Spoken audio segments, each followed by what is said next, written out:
kain doon sa gusali. So sabuhin mong gasolina Hindi naman. Lalong o lalagyan tubig. ka. Tubig. Sabi nung army, tubig po. So sa pagpapaliwanag kong ito, Kapitan, do you think I am pro-China? No, sir. Thank you, Kapitan. Sabi ko. Actually, Ang Sen, paghahanap natin, pagkaunawa eh. Kung ano man ang karapatan, paigtingin natin. Ngayon, sila nagbibida-bidaan sa West Philippine Sea. Gusto ko rin sana eh. Bakit hindi? Ang kaso hindi nila mai-produce eh. Kasi hindi nila mai-produce ang coordinates dahil meron nga ruling ang ano eh. arbitral. Tapos sinasabi nila, nag-rule in our favor. Oo. In behalf of your exclusive economic zone, but not the entirety of what you claim as West Philippine Sea. Mahirap pang intindihin yun. At ang remedyo dito, Sen, ay... Ano kayang gagamitin kong salita para itong mga taong ito na nagpipilit, kung sabagay, alam mo, itong mga taong ito, kahit ano sabihin ko eh. Ayun nga yung sinasabi Imamali namin lang ni nila eh. Jen nung isang araw, may personality bias. Pero in fairness yan, nung nagkaroon ng pagbabago sa chairmanship ng Foreign Relations Committee, ngayon ang may hawak na po ay si Senador Erwin Tulfo eh. Si Senador Erwin Tulfo, ang unang nagsabi na magsilayas na lang kayo rito kung ganyan na rin lang kayo. So, pagkatapos, siyang magsasabi uli ng ano. Tumaama naman tayo, kalmado naman tayo. Yeah? Mukhang ngayon nagbago na ho siya. Hindi, sila nga yung nauna eh. Ayun nga, magsilayas kayo rito. Anong sagot ng China? O sige, mag-declare kayo kanyang persona non grata. Lahat na kami. Lahat kami, alis kami rito. O ba't kayo tumahimik? Alam niyo kung anong mawawala sa atin pag ginawa nila yun? Alam nila siguro. Huwag na natin i-discuss. Napakaraming mawawala sa atin. Walang mawawala sa kanila. Tayo ang mawawalan. Ibig bang sabihin nito, Sen, yung resolution na pinirmahan ng 15 ay hindi na ito itutuloy? Tinutuloy pa nga eh. Pagbubutuhan pa nga yan eh. Kahit na sinabi ni Erwin Tulfo na... Sinabi ni Senator Erwin, the Senate is open to engage in a dialogue, blah, blah, blah. Yun nga. Bago mo dapat sinabi yun, pinatigil mo na yun. Ayun. Paano maniniwala yung kabilang side na open kayo, samantalang pinagtatalunan pa at pagbubutuhan yung resolution na yun, condemning their public statements? Baka naman pagdating ng sesyon, yun ang Hindi, sabihin. magpakita ka ng goodwill. Bago mo sabihin yun, ikaw nga pinagsimulan ng lumanyas kayo. Ayun nga pala, no? Dapat inuna muna. Merong sinagot yung isa doon sa isang senador eh. Doon sa comment ng senador, kasi ang sumagot sa kanya, deputy spokesperson. Deputy. Nagalit yung senador. Bakit kanya hindi yung talagang spokesperson ninyong sumagot? Bakit yung deputy? Bakit yung deputy? Di sinagot. Siya nakikita po namin kakulangan ng inyong kaalaman, tama na po more than sufficient na po yung aming ano. Silang their basic lack of knowledge of international law. Sa kanila galing yun. Ito ngayon ang pinako-condemn nila. Sino ba nagsimula? At saka wala namang magandang idudulot. Walang magandang idudulot. Sen, magbe-break lang tayo. Pagbabalik natin ay meron pang isang issue yung kudeta daw nung nakaraan. At pangalan nyo pa rin ang lumulutang Sa pagbabalik po ng Sagana Mamamayan.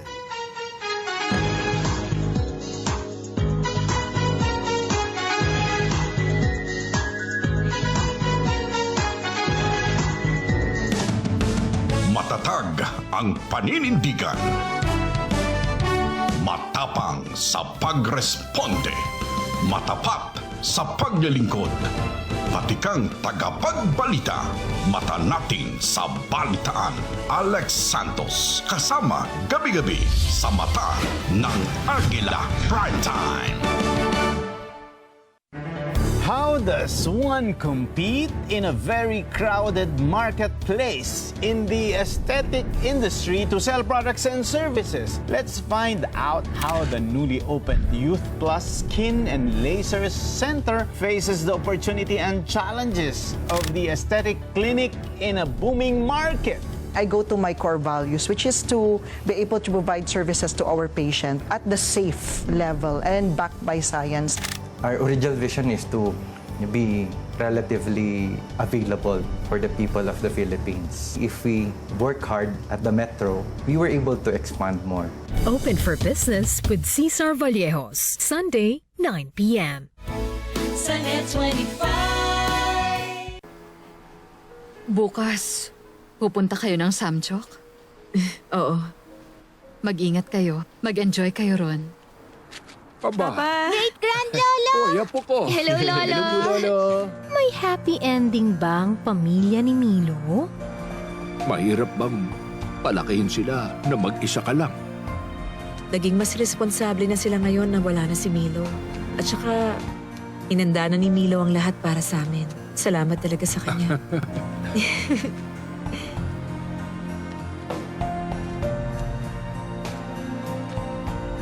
Happy ending! Ang pagtatapos. Panoorin mamaya, 8 p.m. Dito lang sa Net 25. Together, sa Net 25. Sa Net 25.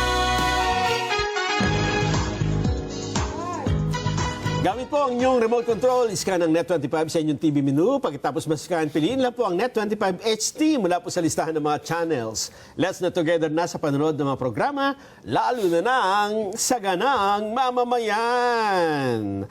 Meron akong napakinggang interview kay retired Supreme Court Justice Antonio Carpio. Kung hindi ako nagkakamali, kanina or kahapon, na ang sabi niya, siguro panahon na para amyendahan itong Foreign Agents Act of 1979.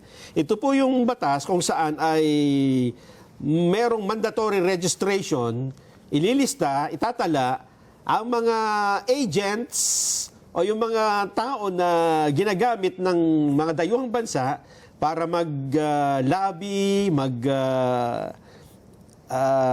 magpahayag ng mga interes ng dayuhang bansa. Bakit? Ano bang context ito? Parang ang pinaparinggan niya rito ay gumagamit di umano ang China ng mga trolls at ng iba pa para yung kanilang narratives ay ipakalat sa ating bansa. Siguro nga, ganun ang kanyang layunin, Nelson, pero mukhang meron siyang nakalimutan bago niya naipas siya na imungkahi ito. Kasi sinasabi nga na kailangan ma-revise yung ating Foreign Agent Registration Act. Oo, 1970 rin pa pala ito.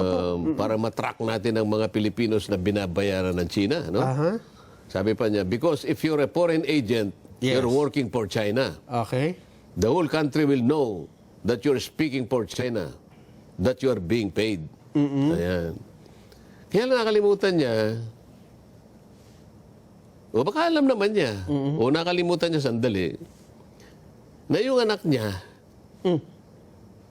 ay nagtuturo sa University of International Business and Economics doon sa Beijing University. O, anong nagtuturo lang naman eh. Ha? Anong Hindi, ibig ko sabihin, binabayaran ka ng China, di ba? Hindi ka kaya nakapagsasalita din. Oo nga. Binabayaran ka eh. Oh. Talaga nandun ng anak niya sa Beijing? Oo. At pagkatapos, di ba, ang dito sa sigalutan sa South China Sea, claimant din ng Vietnam eh. Oo, tama. Dapat sana magpaka-neutral na lang siya eh. Oo. Kasi ang asawa ni Justice Carpio, Vietnamese. So claimant, tapos, ganun ba? Ibig ko sabihin, kung pinag-uusapan lang, akala mo naman kung talagang napaka-neutral niya na kung ano-ano na. Kasi nga, ewan ko kung ano bang, ano pa talagang layunin niya? Bigla na lang siyang papasok sa isang pag-uusap na kamukha nito. Ako naman, naghahanap lang naman ako ng katotohanan. Dinidiscuss lang naman natin kung anong dapat natin gawin. Para sa ganoon, lalo nating palakasin ang pundasyon ng claim natin, kung nakahanda na tayong makipag-usap talaga, yung mga hindi natin nakikita, pakitingnan nating mabuti, ano man ang masama doon at bakit babansagan mong isang taong naghahanap lang ng clarity halimbawa? Ng solusyon sa pwedeng sabihin ng kakausapin nating mga tao para nakahanda tayong lahat. Ba't mo sasabihin pro-China naman? At saka bayaran. Sasabihin mo nga maaaring binabayaran yan. Ito pa namang napakaliit na usapin na ito, kinakailangan bayaran ka pa, makukuha mo na kung talagang mag-aaral ka. Ang problema, silang nagumpisa kasi nito eh. Nagkamali sila mula sa kanilang pananaw na yung exclusive economic zone ay parte ng ating teritoryo. Dito siya unang nagkamali. Ngayon pinipilit niyang ayusin. Ewan ko, paano mo pa may tutuwid dito? Nasabi mo na noon pa. At saka meron pang isa, Sen. Ito nabanggit din naman ng ilang senador na kasamahan ninyo, na sa panahon daw ngayon, kapag ka ikaw ay nagsalita ng kontra sa sinasabi nila at pro-China ka, may tuturing daw nito na treason eh. Treason? Ano ba ang... Natawa na rin yung iba eh. Nakakaalam ng batas eh. Ano ba yung treason? Ang gusto nilang naratibo kasi, yung, kung ano lang yung iniisip nilang tama eh. Akala mo kasi, kung umasta, akala mo sila talagang nagmamahal sa ating mga kababayan eh. Mariringgan mo yung isa doon. Eh, ano mangyayari sa ating mga fishermen? Yung ating mga mangingisda? Gaganyan-ganyan nila. Kailangan malaman nila na may nagtatanggol sa kanila. Ay, ba't di sila pumunta ron para silang mag-guide sa ating mga fishermen? Paano mo gagawin? Wala naman silang ginagawang pamamaraan. Abuti nga ako, nung makausap ko yung ambassador, pwede ba nating mapag-usapan sa susunod na mga panahon? Magsimula tayo ako sa traditional fishing rights. Yes, Mr. Senator, sabi niya. Kasi itong mga bagay na to, sabi kong ganyan, ay mga private rights lang ito. Malayong malayo sa pag-uusap tungkol sa mga teritoryo. Kasi kako nagawa nyo sa Vietnam. Ayun nga, oo. Nagkabarilan pa kayo dyan eh. Nagkabarilan kayo dyan. Pero nagawa nyo ng paraan. Naayos nyo yung pangisdaan sa inyo. Totoo. Meron din kayong sigalutan ng India. Naayos nyo rin. Nagkabarilan din doon. No, kanyo. Kamuntik ng nagjukler. Naayos din. Sa Japan. Ay, mas matindi. Naayos nyo rin yan. Tayo So, ba hindi naman pala imposible dito. Tayo ba naman kako, hindi natin maayos? Yun ang gusto namin gawin eh. At kung Pero aayusin tigilin lang sana natin yung patotsadahan. At noon sa dinidiscuss ko eh, pati nga doon sa oil exploration at saka yung gas exploration, pinakita ko yung dalawang mapa, dated 2013 and 2024. Sa pagdaan ng panahon, kahit na nagbarilan, naggera ang Vietnam at saka ang China, nagawa pa nilang ayusin ang kanilang na-manage nila. Hindi ko sinasabing naayos. Na-manage nila kung ang pag-uusapan ay yung ikauunlad ng kanilang bansa. Parehong napakinabangan. So kapag ka pala pinag-uusapan, national interest, pwede nilang isang tabi kahit sandali lang. Ilan ang oil exploration sa Vietnam? Ilan po? 60 to 70 explorations. Wow, ang dami. Ganun kadami? 35 to 40 oil and gas exploration. Vietnam. Malaysia, 60 to 70. China, 60. Pilipinas, tanungin mo ako. Ilan? 12. Meron din. 12. Ikumpara mo sa 35 to 40, sa bagay, 60 to 70. Bakit? Patutsada tayong patutsada. Kapag ang kapakanan ng bansa ang pinag-uusapan, pwede nating isang tabi sandali. Pwede tayong mag-usap eh. Oil exploration ito eh. Ano ang problema natin? Halimbawa, pinag-uusapan natin kanina yung Mischief Reef. Ano bang problema doon? Ano po? Meron na sana tayong nasimulan na oil exploration doon eh. Tama. Ito yung... Napagkasunduan na yan eh. Ito yung lugar ng Service Contract number 72. Number 72. Dahil wala na tayong oras, alam mo, i-discuss natin ito kahit isang buong araw. Ang haba. Ha? Akalain mong maayos na sana natin eh. Nagpirmahan na po dyan eh. Oo. Medyo umangal si Secretary Cusi noon. Kasi pumapil ang private sector. Di ko nang muna babanggitin ang pangalan. Isa sa ating mga industrialist. Okay? Yung Porma Industry at saka yung Sinok. Silang dalawa private. Sabi ni Secretary Cusi, huwag kayong, hindi kanya ang DFA yung magdidictate ng agreement ninyo. Ito pa rin ay kasi gas. Ano ito? DOE ito, hindi kayo. Okay. Sino ang advisor nito? Nung DOE? Ng Philippine counterpart ng Sinok. Sino? Justice Carpio. Kaya naman pala. Oh. Imbes na natuloy. Oo. Na walang... Maraming komplikasyon, pero ibig ko sabihin, kung pinagsimulan sana natin sa mabuting pag-uusap, maging magkaibigan tayo, may mangyayari at mangyayari eh. Alang-alang sa interes ng ating bansa, hindi ito eh. Alam mo ito, payabangan ng payabangan. Gumagawa ng narrative ang mga kasama natin. 2028 na yung pinag-uusapan. Akala nila sila ang bida ng mga Pilipino. Sila ang tagapagtanggol ng mangingisda. Sabi ko nga sa'yo, sa haba ng patot sa dahan na to, ano ang ating napala? Ano na-achieve? Anong resulta? Nakahuli ba tayo ng kahit 1 kilong galunggong lang? Nakapagdagdag. Ha? Tumaas ba ka ako yung... Wala eh. Kasi nga, ang inisip nila, 2028, ayun. Akala nila sila ang bida. Si Senator Marcoleta, kontrabida. At yan nung huli ko itatanong sa inyo, mukhang kayo din ng kontrabida. Kaya hindi natuloy ang pag-upo ni Loren Legarda bilang Senate President. Ngayon po ay viral sa social media. Ewan ko kung totoo, na kaya daw hindi natuloy dahil nabalitaan ng mga senador na kayo ang babalik sa Senate Blue Ribbon. So nung naraman nila, wag na. Balik na lang natin kay Tito Soto ang presidency. Ano ba talagang totoong pangyayari? Masasabi ko namang hindi totoo yun. Walang ganon. Oo. Kung halimbawa lang na nakuha nila yung majority. Halimbawa, halimbawa lang naman. Napalitan halimbawa si Tito Sen, halimbawa.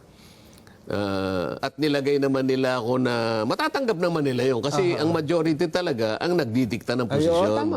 So magiging consequential lang yun. Pero hindi dahil yun ang naging dahilan. Okay?